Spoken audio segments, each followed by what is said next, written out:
Hi friend আমি চলে এসেছি নতুন রেসিপি নিয়ে। তো আজকে আমি বানাচ্ছি পায়েস। তো পায়েসটা কি করে বানাই আজকে আমি রেসিপিটা শেয়ার করছি, আপনারা দেখতে থাকুন, সাথে থাকুন, লাইক করবেন, সাবস্ক্রাইব করবেন। তো পায়েসের মধ্যে কি কি লাগে আপনাদেরকে দেখাচ্ছি, আপনারা দেখতে থাকুন, সাথে থাকুন। তো এই যে গোবিন্দভোগ চাল নিয়ে নিয়েছি 100 গ্রাম, তার সাথে চিনি, গুঁড়ো দুধ, কাজু কিশমিশ আর বাতাসা আর ছোটো এলাচ। তো এইগুলো দিয়ে আমি পায়েসটা বানাবো। তো আপনারা দেখতে থাকুন, সাথে থাকুন। আর কী করে বানাই আপনারা দেখতে থাকুন। তো এই পায়েসটা বানালে আপনারা দেখবেন বাড়িতে বড়রাও পছন্দ করবে, আবার বাচ্চারাও পছন্দ করে। তো চলুন আমি বানাই। তো এর সাথে দুধটা লাগবে, তো দুধটা চলুন আমি বসিয়ে দিই। তো এই যে দুধটা বসিয়ে দিয়েছি। তো এবারে এটা একটু ফুটে যাক। তো এটা ফুটুক, ততক্ষণ আমি চালটা চলুন চালটা ভালো করে এটাকে ধুয়ে নিই। তো এই যে ধুয়ে নিয়েছি। তো ধুয়ে 10 মিনিট এরকমই ভিজানো থাকুক। তো এইবারে কাজু কিশমিশটাও ভিজিয়ে রাখবো। তো চলুন ওটা নিয়ে নিই আমি। তো এই যে কাজু কিশমিশটা এটাকে ভালো করে ভিজিয়ে দেবো। এই যে এটা ভিজানো থাক। তো এটাও 10 মিনিটের মতন থাকবে।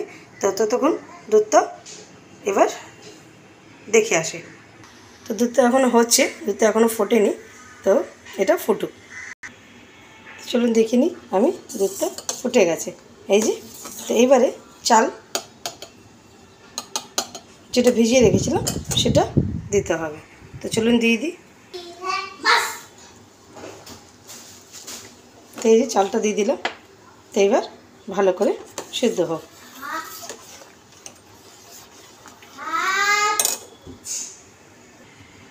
তো চলুন দেখে নিই আবার চালটা সিদ্ধ হয়েছে নাকি। তো না, এখন বাকি আছে। এই যে দেখতেই পাচ্ছেন। তো আর একটু হবে, তো একটু হয়ে যাক। তো চলুন দেখে নিই আরেকবার। এই যে অল্প অল্প করে হয়ে গেছে এটা। তো এইবারে আমি ছোটো এলাচ দেবো। তো এলাচগুলো আমি এই যে এরম করে ছাড়িয়ে রেখেছিলাম। তো দেখতেই পাচ্ছেন, ফুলটাকে দিয়ে দেবো এবার। তো এইটা একটু দিয়ে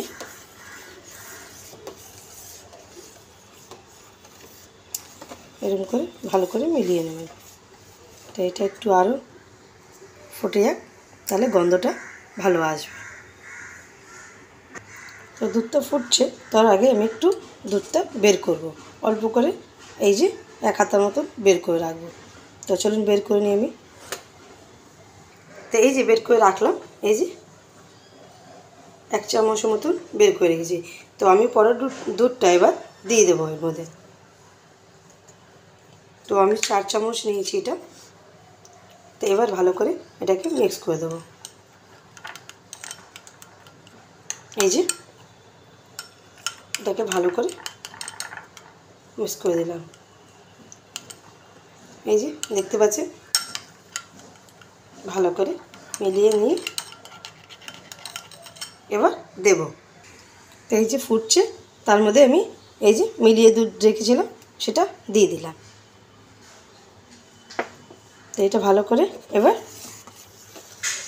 মিক্স করে দেবো, এরকম করে মিলিয়ে দেবো।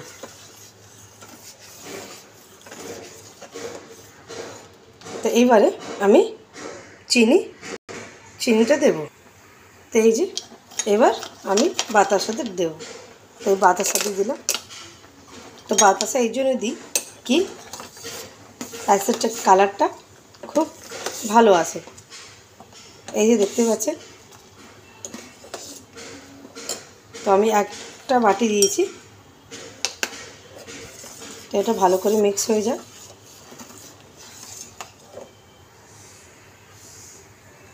তো এইবারে আমি চিনি দেব। তো আমি চিনিটা নিয়ে নিয়েছি 1 কাপের মতো। এবার কাজু কিশমিশটাও সাথে সাথে দিয়ে দেবো। তো কাজু কিশমিশটা ভিজিয়ে রেখেছিলাম।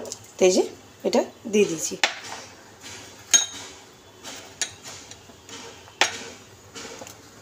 তো ভালো করে এটা একটু মিলে যায়। চিনিগুলো আর বাতাসাটা। তো চলুন আমরা দেখে নিই পায়েসটা হয়েছে নাকি। তো এই যে দেখতেই পাচ্ছেন কত সুন্দর কালার চলে এসছে, আর পায়েসটা কত সুন্দর মাখো মাখো হয়ে গেছে। এই যে তো এবার এটাকে নামিয়ে দিতে হবে। তো দেখছি পুরো গাঢ় হয়ে গেছে, দেখতেই পাচ্ছেন। এই যে তো এবার এটাকে নামিয়ে দেব। তো চলুন নামিয়ে দিই আমি।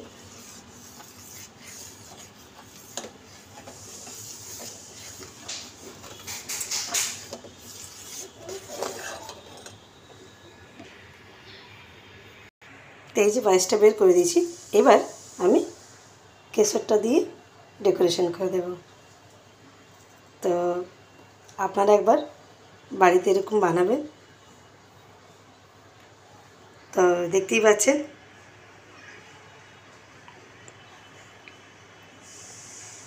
তো চলুন আপনাদের বাড়িতে বানাবেন। Tata, bye bye.